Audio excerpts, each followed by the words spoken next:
After donating plasma nearly every weekend for 2 full years, Elena Brooks was called into a private room. The nurse looked at her with tears in her eyes and whispered, "Elena, the little boy you've been saving all this time, his father is a billionaire. And he's waiting outside to meet you right now. What happened next changed her life forever. Let's go back 2 years." At 38 years old, Elena Brooks had mastered the art of pretending she was not tired. Not the ordinary kind of tired, not the kind sleep could fix. Her exhaustion lived somewhere deeper, inside her bones, behind her eyes, beneath every quiet smile she forced onto her face so her son would never learn how frightened she truly was. Chicago in winter had a cruel way of exposing poverty. Cold did not fall equally on everyone. For rich families, winter meant fireplaces, thick blankets, heated garages, and hot chocolate carried upstairs by warm hands. For women like Elena Brooks, winters meant praying the landlord would not shut off the heat before payday. It meant stuffing rolled towels beneath the apartment door to keep freezing air from slipping inside. It meant pretending canned soup was dinner by choice. And most painfully of all, it meant watching your child slowly learn the difference between being poor and being invisible. Elena stood inside the employee restroom of Halstead Market at 5:12 that morning, staring at herself beneath harsh fluorescent lights that made every sleepless night visible. She was beautiful in the quiet way hardship sometimes shapes people. 5'6", warm, deep brown skin, large dark eyes heavy with exhaustion but still carrying impossible tenderness. Her protective braids were tied neatly back beneath a faded navy headband. A few loose strands framed her face softly, though fatigue had hollowed her cheeks more than she realized. She splashed cold water against her skin, then forced herself to smile at the mirror, because in exactly 7 minutes she needed to become okay again. Outside the restroom door waited another 10-hour shift stocking shelves while customers complained about coupons and expired yogurt. After that came 4 hours cleaning executive offices downtown. After that came home, then laundry, homework, dinner, bills, fear, repeat. Every day of Elena's life felt like running across thin ice while pretending she could not hear it cracking beneath her feet. Yet somehow, every morning when Marcus woke up, she still greeted him with warmth in her voice, because mothers like Elena considered their own suffering acceptable, but never their child's. Marcus Brooks was 10 years old and carried sadness too gently for someone his age. He had Elena's eyes, same warm brown softness, same quietness, same habit of apologizing even when nothing was his fault. That afternoon, snow drifted lazily through the gray Chicago sky as Marcus walked home from school alone. His backpack zipper was broken again, his fingers were red from cold, and each step let freezing water seep through the cracked sole of his right sneaker. Halfway home, he stopped beneath a pharmacy awning and quietly lifted his foot. The cardboard Elena had tucked inside his shoe last week to cover, the hole had shifted again. Water soaked straight through his sock. Marcus pressed his lips together tightly, then kept walking, because children who grow up poor learn early that embarrassment is something you survive silently. When he finally opened the apartment door that evening, Elena immediately sensed something wrong. A mother's instincts do not require words. She looked up from the stove. "Hey, baby." Marcus avoided her eyes. "Hey, Mom." That tiny change in his voice shattered something inside her immediately. Elena turned off the burner. "What happened?" "Nothing." Marcus. He stood still for a long moment, then slowly sat on the couch and pulled off his wet shoes. The sole had nearly separated completely. Elena stared quietly. Marcus tried laughing. They finally gave up, but his voice cracked halfway through the sentence. And then came the words Elena would remember for the rest of her life. "A kid took pictures of them today." Silence filled the apartment. The boiling soup behind Elena suddenly smelled burnt. Marcus looked down quickly, ashamed of his own tears. He said he wanted to show everybody the poorest shoes in 5th grade. Elena felt her heart physically ache inside her chest, not anger. Something worse, helplessness. Marcus rubbed his eyes roughly. "I asked Coach if I could stay inside during gym because the sole kept opening." His breathing trembled now. But everybody laughed. Elena crossed the room instantly. She knelt in front of him and held his cold face gently in both hands. "Oh, baby," Marcus finally broke. "I tried taping them again like you showed me." Tears rolled down his cheeks now. "But they still laughed at me." Elena pulled him into her arms so quickly the couch creaked beneath them. And while her son cried against her shoulder, Elena stared silently at the apartment wall with tears filling her own eyes. Not because she cared about shoes, but because poverty had finally reached the one place she had spent years trying desperately to protect: her son's dignity. That night, after Marcus fell asleep curled beneath 2 blankets on the couch, Elena sat alone at the tiny kitchen table beneath a flickering yellow light. The apartment was silent except for the humming refrigerator and distant sirens outside. Bills covered the table. Past due, final notice, electric warning, overdraft alert. She opened her paycheck slowly, then closed her eyes. It was not enough again. Her rent was already 12 days late. The landlord had stopped sounding patient during phone calls.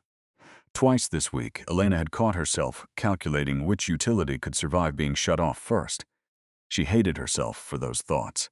The exhaustion finally cracked something inside her. Elena lowered her head into trembling hands and cried quietly so Marcus would not wake up. Not dramatic sobbing, not loud grief. Just the small, broken sounds of a woman who had spent too long carrying life alone. After several minutes, she wiped her face quickly and picked up her phone. Maybe there was another night shift somewhere, maybe delivery driving, maybe warehouse work, anything. She searched desperately. How to make money fast. Cleaning jobs, survey scams, babysitting. Nothing would work with her schedule. Then suddenly, one advertisement appeared between search results. Denote plasma. Help save lives. Earn up to $400 monthly. Elena stared at the screen. Her eyes moved over the words again and again and again. She knew what plasma donation was. She had heard coworkers talk about it before. Some said it made them weak afterward. Some said the needles hurt. One woman said she fainted in the parking lot afterward. Elena slowly looked toward Marcus sleeping nearby. His broken shoes rested beside the couch. The soul hung open like a wound. Something inside her broke completely. She pressed her hand over her mouth to stop herself from crying again, then whispered softly into the empty apartment. "I'm trying, baby. God knows I'm trying." For nearly 20 minutes, Elena sat frozen with the phone in her hand. Fear battled desperation inside her chest, because deep down, she already knew she was going to do it, not for herself, never for herself, for Marcus, always Marcus. Finally, with trembling fingers, Elena clicked the appointment link. Saturday morning arrived cold and black. At 3:41 a.m., Elena stood quietly beside Marcus while he slept. Streetlight glow filtered faintly through cracked blinds. Marcus had one arm wrapped around the old stuffed bear Elena bought at a thrift store years ago. Even asleep, he looked tired. Elena brushed her fingers gently across his forehead, then leaned down and kissed him softly. "Mommy's gonna fix things," she whispered. Her voice almost broke saying it. Outside, freezing rain coated the streets silver. Elena climbed into her aging Honda Civic and began the 3-hour drive toward the plasma center outside the city. The windshield wipers squeaked constantly. The heater barely worked. Twice she nearly turned around. Not because she feared needles, because exhaustion had already consumed so much of her life. And somewhere deep inside, Elena feared this was the moment her body would officially stop belonging to her. The highway stretched endlessly through darkness. Truck headlights blurred against rain. Coffee did little to keep her awake. Her shoulders ached violently from yesterday's cleaning shift downtown. At one point, she pulled into a gas station parking lot and simply sat there staring blankly through the windshield. She looked so tired, so unbearably tired. And for the first time in years, Elena quietly admitted something to herself. She did not know how much longer she could survive like this. But then she remembered Marcus trying to hide his tears over those shoes, and she started driving again. The plasma center smelled like antiseptic, wet coats, and exhaustion. Bright fluorescent lights buzzed overhead. People sat silently in rows holding paperwork and styrofoam cups of coffee. Some looked embarrassed to be there. Others looked numb. Elena felt both. A nurse with kind eyes called her name. "First donation?" Elena nodded nervously. The nurse smiled gently. "We'll take good care of you." But Elena barely heard her. Her attention stayed fixed on the long needle tray nearby. She hated needles, always had. Her hands trembled slightly as she rolled up her sleeve. The nurse cleaned her arm carefully. "You okay?" Elena forced a smile. "I'm fine," but she wasn't. The needle sliding into her vein made her flinch hard enough to grip the chair. Pain spread sharply through her arm. Then came the machine's steady hum beside her as dark red blood moved slowly through clear tubes. Elena stared at it silently. A strange sadness washed over her suddenly, not fear, something else. The quiet realization that survival had finally asked her for blood. An hour passed, then another. The room felt colder afterward, her body weaker. When the nurse finally removed the needle, Elena became dizzy immediately. "You need to rest a minute," the nurse warned gently, but Elena shook her head. "I still have groceries to buy before my son wakes up." The nurse looked at her carefully, then handed her juice and crackers. Elena thanked her politely. Even then, she still smiled, because dignity was the last thing poverty had not taken from her. Outside, freezing rain continued falling. Elena sat inside her old car, gripping the steering wheel weakly while exhaustion swept through her body in waves.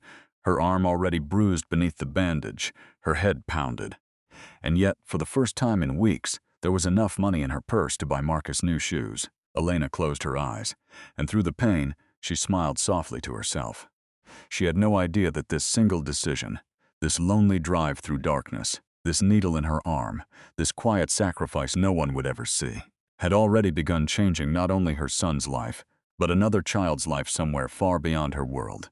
The second winter was the hardest. Not because Chicago became colder, not because the roads grew more dangerous, not even because Elena Brooks had begun feeling her body slowly breaking beneath the weight of exhaustion. It was the second winter that nearly destroyed her, because that was the season hope became expensive. And hope, Elena had learned, was sometimes more painful than despair. By then, plasma donation was no longer something Elena did. It had become who she was. Every Friday night after Marcus finally fell asleep, Elena would quietly stand beside the couch for a few extra seconds before leaving. She always watched him sleep first. Always. As if her heart needed proof that the sacrifice still mattered. The apartment remained painfully small. The kitchen tiles were cracked. The heater rattled loudly whenever temperatures dropped below freezing, but little by little tiny things had changed.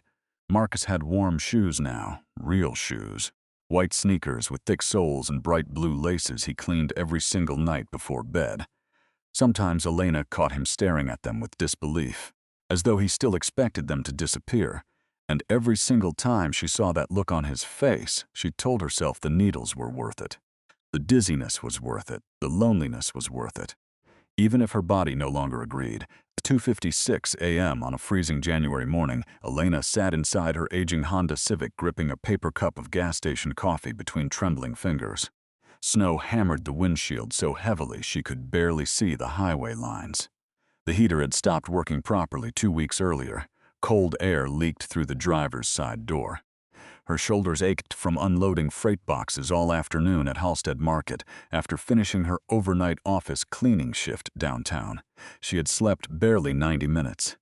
Yet somehow, she was still driving another 3 hours through a snowstorm to donate plasma, because survival had no mercy for tired mothers. A truck roared past her, spraying dirty ice against the windshield. Elena flinched hard. For a terrifying second, the car slid sideways beneath her. Her breath caught violently in her throat. The tires regained traction just before the guardrail. Oh, God! She pulled onto the shoulder immediately, both hands shaking uncontrollably against the wheel. Snow drifted silently outside. Her chest rose and fell too fast. For several moments, Elena simply sat there staring ahead while panic slowly loosened its grip around her lungs. Then came the thought that frightened her most lately. What if I don't make it home one day? The silence inside the car suddenly felt enormous. Elena imagined Marcus waking up alone, hungry, scared, waiting for a mother who never returned. Tears burned her eyes instantly. She lowered her forehead against the steering wheel. Not because she wanted to stop, because she desperately wanted someone to tell her she could. But nobody ever came to rescue women like Elena Brooks. After several minutes, she wiped her face quickly, took one trembling breath, and whispered the words she had started saying every weekend now. Just keep going. Then she pulled back onto the highway. The plasma center nurses knew her by name now, especially Sarah. Sarah was in her early 50s with tired, kind eyes and the gentle patience of someone who had spent years witnessing hidden suffering. She noticed things other people missed. The dark circles beneath Elena's eyes, the way her hands sometimes trembled while signing paperwork, the increasing bruises blooming along both arms, and lately, the frightening paleness in her face after each donation. That Saturday morning, Sarah frowned quietly while reviewing Elena's chart. Elena looked up weakly.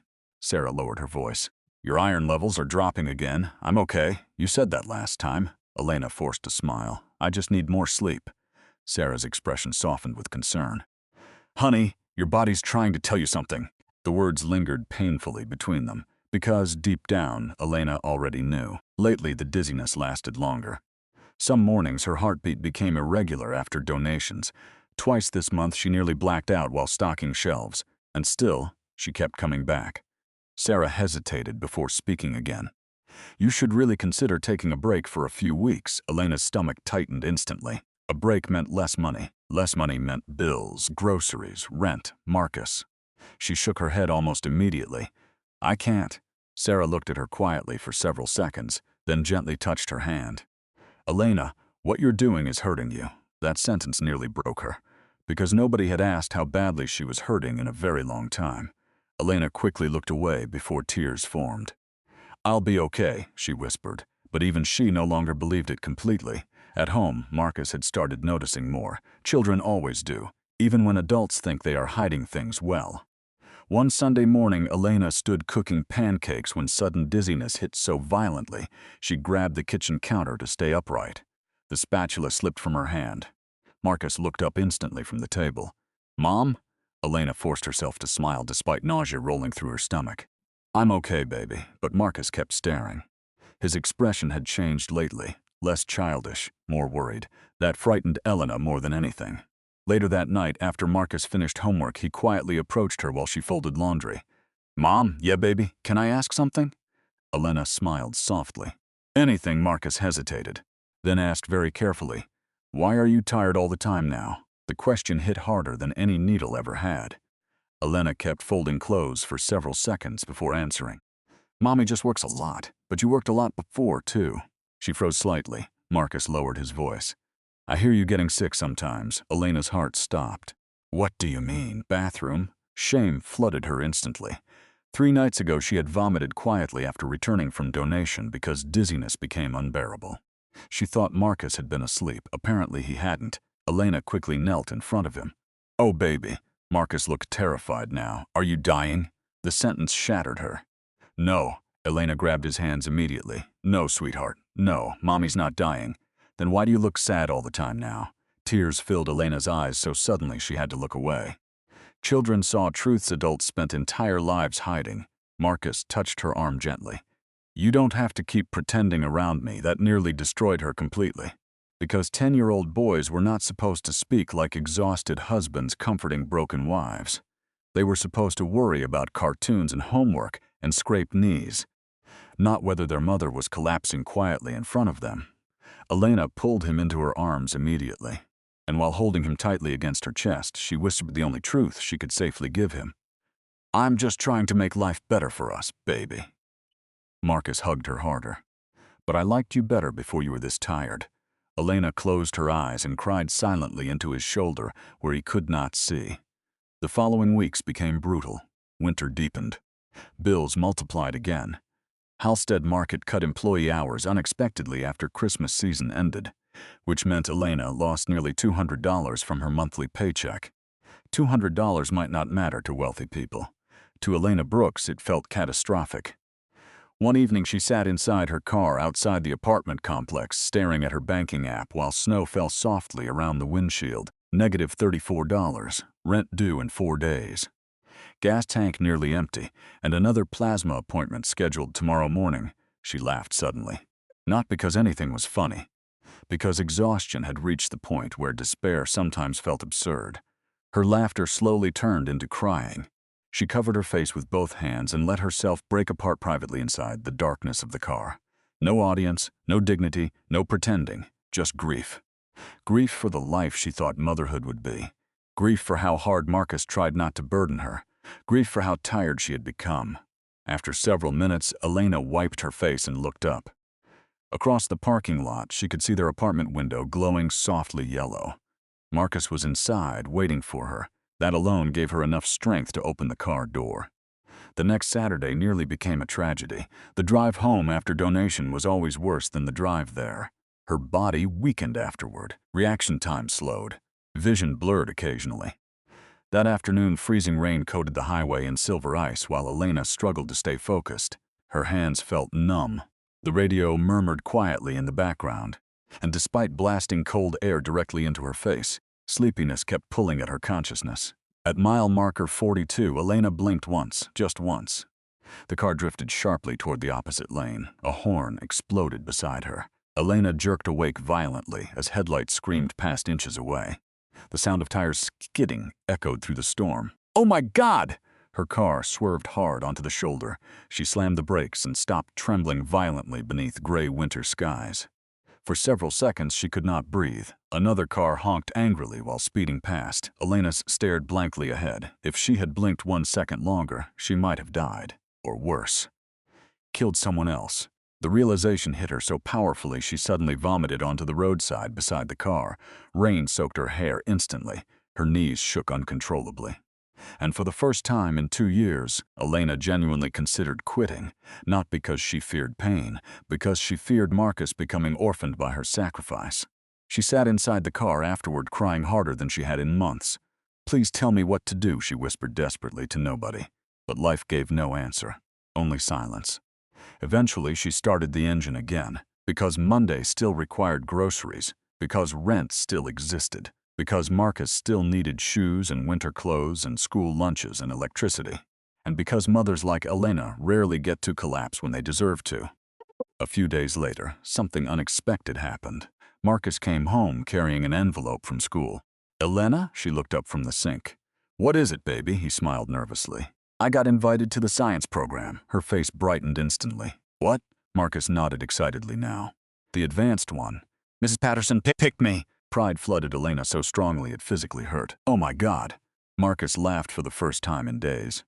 "They build robots and stuff." Elena hugged him immediately. "That's amazing." Then Marcus quietly handed her the second paper inside the envelope. Program fee, $185. The joy vanished from her face before she could hide it. Marcus noticed immediately. "It's okay," he said too quickly. "I don't really need it." Elena stared at the paper silently. $185. To some families, that meant dinner at a restaurant. To Elena, it meant another month surviving. Marcus lowered his eyes. "I knew it was expensive." Elena looked at him, really looked at him. This brilliant little boy already shrinking his dreams to protect his mother from pain. Something inside her hardened with fierce determination. No, not this time. Marcus would not lose opportunities because life had been cruel to them. Elena forced a smile. "You are absolutely joining that program. Mom, you earned this, but it costs. We'll figure it out." Marcus stared at her uncertainly. "How?" Elena swallowed slowly, then lied.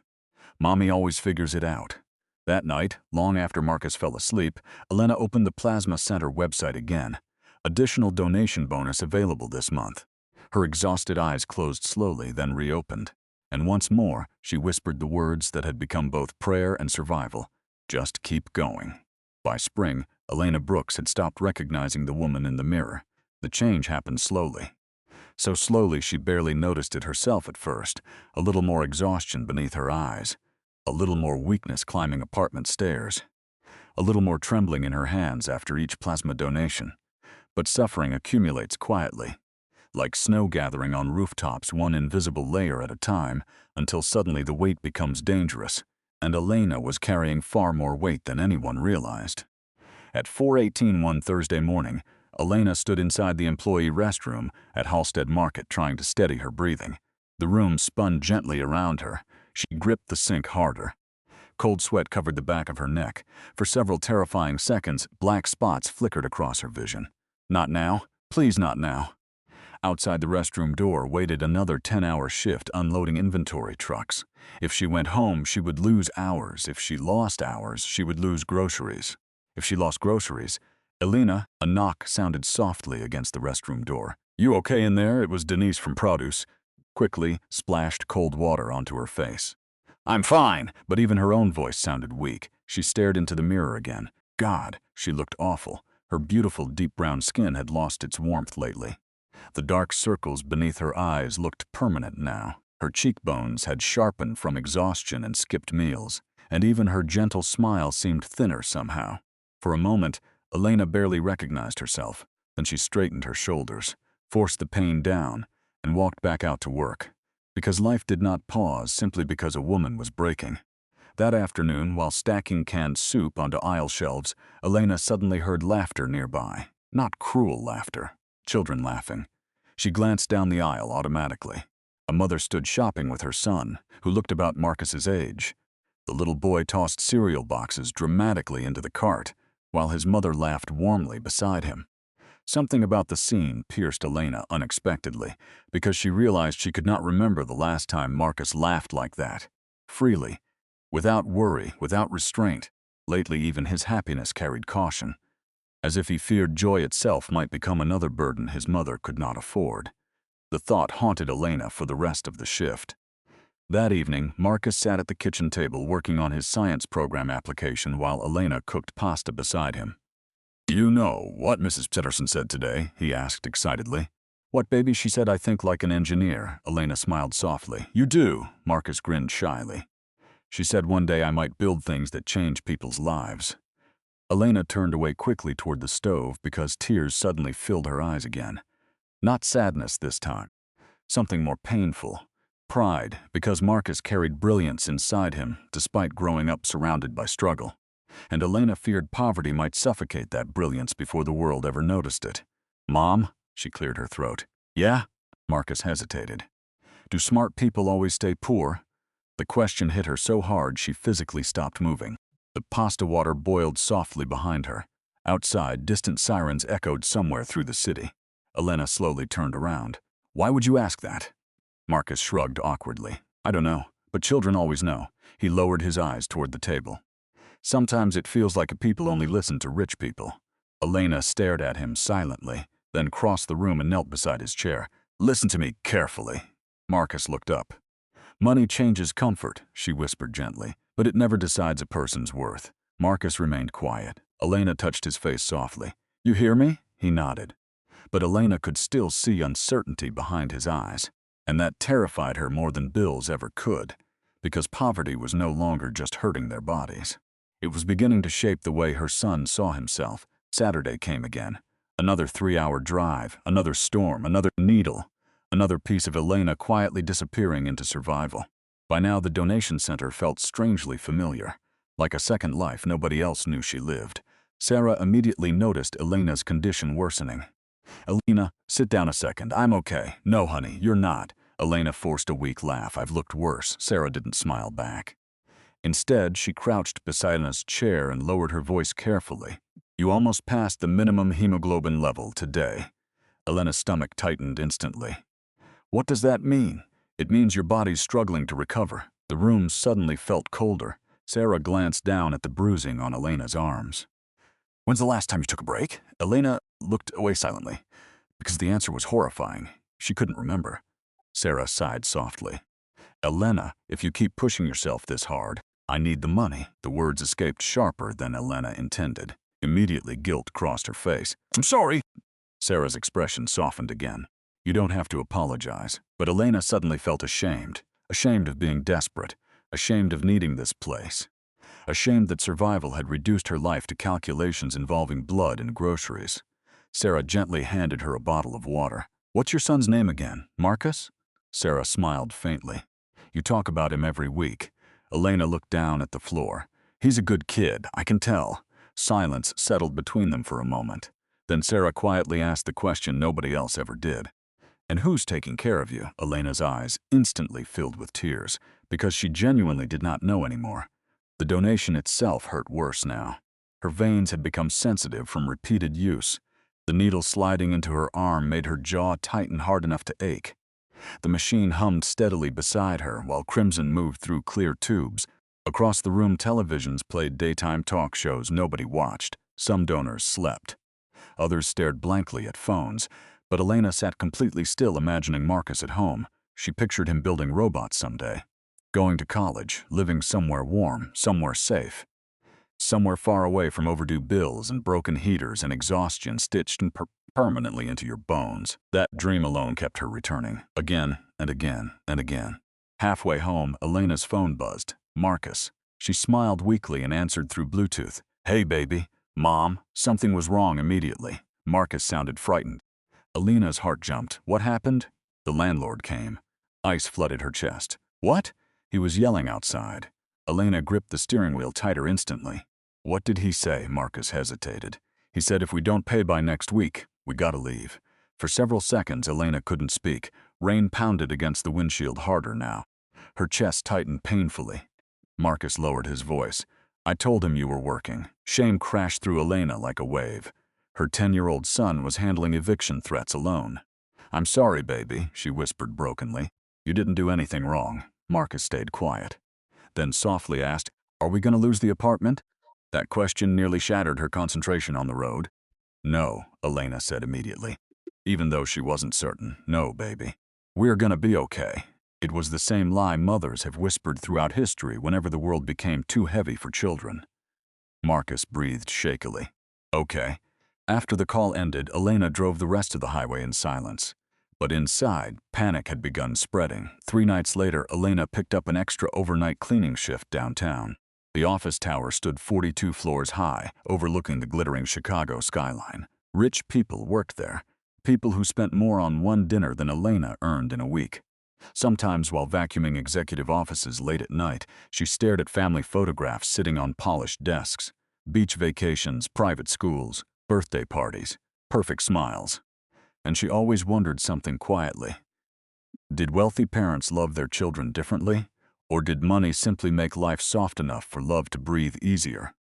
At 1:37 a.m., Elena bent down to empty a trash bin beside a conference table when sudden dizziness slammed into her violently. The room tilted. Her knees buckled instantly. The trash bag slipped from her hands. Then darkness swallowed everything. When Elena opened her eyes again, someone was calling her name. Elena? Elena, a security guard knelt beside her looking alarmed. You passed out. Pain pulsed through her skull. The conference room lights felt blinding. Oh God! She tried sitting up too quickly and nearly collapsed again. Easy. Humiliation burned through her immediately. I'm sorry, she whispered automatically. The security guard frowned. Why are you apologizing? Because poor people apologize for existing too loudly, Elena almost answered. Instead, she simply whispered, I can still finish my shift. The guard stared at her in disbelief. You need a hospital. No, Elena. I said no. Fear sharpened her voice. Hospital meant bills. Bills meant disaster. She slowly stood despite trembling legs. I'm okay. But everyone in the room knew she wasn't. That night changed something inside her. For the first time, Elena genuinely understood how close her body stood to collapsing completely. Yet the cruelest part was this. Even knowing that, she still couldn't stop. Because the world did not become gentler simply because she was suffering. Rent still waited. Marcus still needed food. Life still demanded payment. The next morning, Elena sat beside Marcus while he ate cereal before school. Her body ached terribly. A bruise darkened half her arm beneath her sleeve. Marcus looked up suddenly. You should stay home today, Elena smiled faintly. I can't. You always say that. The words carried no anger, only sadness. Marcus studied her quietly for several seconds, then reached into his backpack and pulled something out. A folded drawing. He handed it to her carefully. Elena opened it slowly. It showed the two of them standing beside a little house with sunlight overhead. And written across the top in crooked pencil letters were the words, One day I'm going to take care of you. Elena broke instantly. Not dramatic crying, not loud sobbing. Just silent tears sliding down the exhausted face of a woman who had fought too hard for too long. Marcus looked worried. Mom? She pulled him into her arms immediately. And while holding him tightly against her chest, Elena made herself one final promise. No matter what happened to her, Marcus would not inherit this life. Even if it cost her everything, Saturday mornings had begun to feel identical to Elena Brooks. Wake before dawn, kiss Marcus gently so he would not wake up. Drive through darkness, donate plasma. Drive home exhausted, survive another week. But on the first Saturday of April, something felt different the moment Elena opened her eyes. The apartment ceiling blurred strangely above her. Her chest felt heavy. Even breathing required effort. For several seconds, she simply lay still on the couch, listening to Marcus sleeping softly nearby. A terrible thought crossed her mind. Maybe my body is finally done. The idea should have frightened her. Instead, Elena felt tired enough to almost welcome it. Not death, just rest, real rest. The kind she had not felt in years. Outside, rain tapped softly against the windows while Chicago still slept beneath gray morning skies. Elena slowly sat up. Pain spread through her muscles immediately. Her arm still carried fading bruises from last week's donation. Marcus shifted slightly beneath his blanket. Elena watched him quietly. God, he was growing fast. His sneakers fit properly now. His cheeks looked healthier. His science grades had become the highest in class. Little pieces of suffering had already transformed into little pieces of hope. And somehow, that alone gave Elena enough strength to stand. At 3:58 a.m., she pulled onto the highway one more time. Rain blurred the windshield in silver streaks. The heater barely worked. A dull ache pulsed behind her eyes. Halfway through the drive, Elena suddenly realized something strange. She could not remember the last weekend she had stayed home. 2 years, nearly 2 full years of highways, fluorescent lights, bruised veins, and exhaustion. 2 years of quietly giving pieces of herself away, and nobody in the world knew, except God. And maybe the nurses. The loneliness of that realization settled heavily inside her chest. Elena gripped the steering wheel tighter, then whispered softly into the darkness, "Just keep going." The words had become ritual now. Prayer, survival, identity. When Elena finally arrived at the plasma center, Sarah looked up from the desk and immediately frowned. "Elena," something in her voice sounded wrong. Too soft, too careful. Elena forced a tired smile. "Morning," Sarah stood slowly. "You need to come with me." Instant panic flooded Elena's chest. Her mind immediately raced toward Marcus. Did something happen at school? Was he hurt? Had there been an accident? Fear sharpened her breathing instantly. What happened? Sarah swallowed hard. "The doctor wants to speak with you privately." Elena's stomach dropped. Privately. That word alone terrified poor people. Private conversations usually meant bad news, bills, problems, disaster. She followed Sarah silently down the hallway while fluorescent lights buzzed overhead. Every step tightened the knot in her chest. Her hands trembled slightly. "Please let Marcus be okay. Please." Sarah stopped outside a closed door, then gently touched Elena's arm. And for the first time in 2 years, Elena noticed tears in the nurse's eyes. That frightened her more than anything. Sarah opened the door quietly. "Elena," her voice cracked softly, "go inside." The room was warm, too warm. Sunlight filtered through half-closed blinds across polished floors. And standing near the window was a man Elena immediately recognized from magazines and television interviews. Richard Harrington, billionaire founder of Harrington Biotech. One of the richest men in America, but Elena barely processed him because standing beside him was a little boy, maybe 10 years old, thin, bright-eyed, nervous. The moment the child saw Elena, his face changed completely. Hope exploded across it. Before Elena could speak, the boy suddenly ran toward her, then wrapped both arms tightly around her waist. "You're really her," he whispered emotionally. Elena froze. The child clung to her like she mattered, like she belonged there, like she was someone important.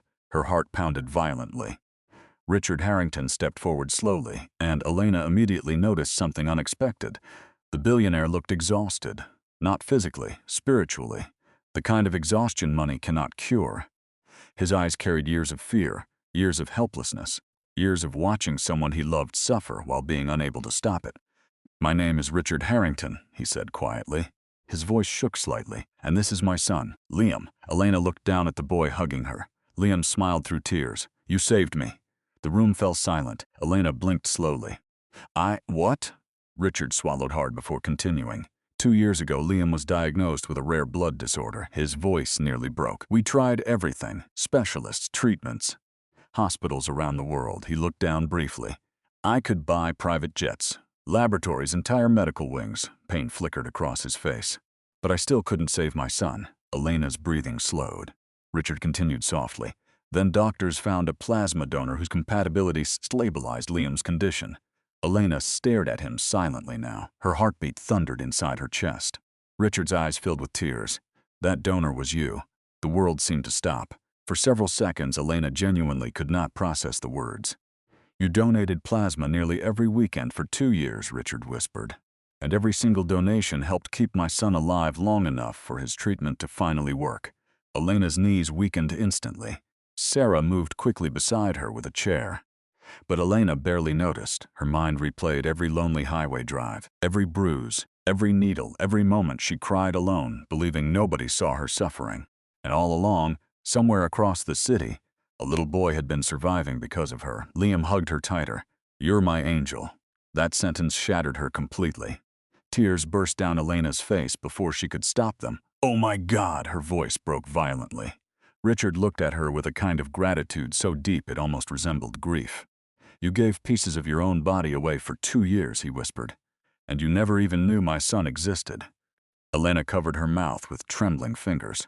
I only wanted to buy my son shoes. The room went silent again. Even Sarah began crying openly now. Elena looked down at Liam through tears and softly whispered the words that none of them would ever forget. I only wanted my own baby to stop hurting. I never knew I was saving yours too. Richard lowered his head instantly. Because no business deal, no award, no achievement in his entire life had ever made him feel smaller than that moment. A struggling single mother had quietly saved his child while asking nothing in return. Not recognition, not praise, not reward, just survival. And suddenly, Richard Harrington understood something devastating. The greatest act of love he had ever witnessed came from a woman the world barely noticed. The weeks afterward felt unreal to Elena. At first, she thought Richard's promises were simply emotional reactions, but he kept every single one. Every debt Elena carried disappeared. Past due rent, utility balances, collection notices, gone. Then came the house. A small, beautiful home with sunlight pouring through large kitchen windows and a backyard big enough for Marcus to run freely for the first time in his life. When Elena first walked inside, she stood silently in the living room, staring at the hardwood floors. Marcus ran upstairs laughing, actually laughing. The sound nearly made her collapse. Because she realized something heartbreaking in that moment. She had forgotten what carefree happiness sounded like in her own child. Richard also created a full college fund for Marcus. Not charity, not pity, investment. Because after meeting Marcus, Richard quickly realized Elena had raised an extraordinary boy. And perhaps most importantly of all, he offered Elena a position at the Harrington Foundation, helping struggling single mothers find housing, food assistance, and emergency support. You understand suffering in a way wealthy people never will, Richard told her one afternoon, and people trust hearts that have survived pain. Elena cried after accepting the job. Not because of money, because for the first time in years, her life no longer revolved around surviving the next bill. But healing came slowly. Sometimes trauma remains inside the body long after danger disappears.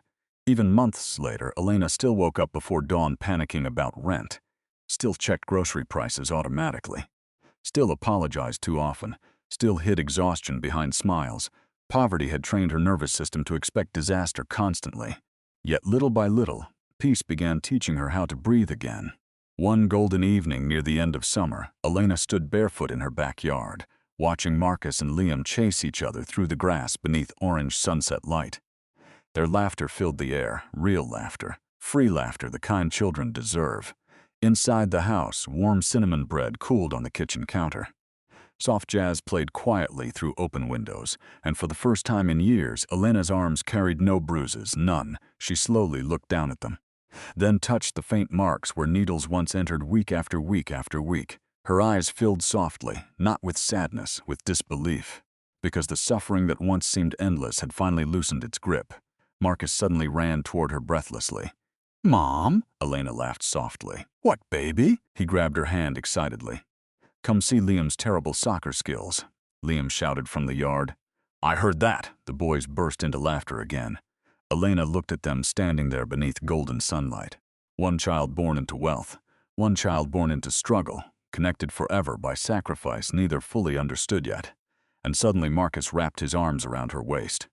"I'm proud of you, Mom." Elena blinked quickly. "What for?" Marcus looked up at her with warm brown eyes so much like her own. For never giving up. That was the moment Elena finally broke completely. Not from pain, not from exhaustion, but from relief. She pulled her son into her arms and held him tightly while tears slid silently down her cheeks. Above them, evening sunlight painted the sky gold. And somewhere deep inside Elena Brooks, after years of silent suffering, something finally healed. Thank you for listening to Kind Stories. This story is fictional and created for emotional storytelling purposes. If this story touched your heart, please like, comment, and subscribe for more deeply moving stories every week. And remember, sometimes the people carrying the world's greatest love are the ones the world notices least.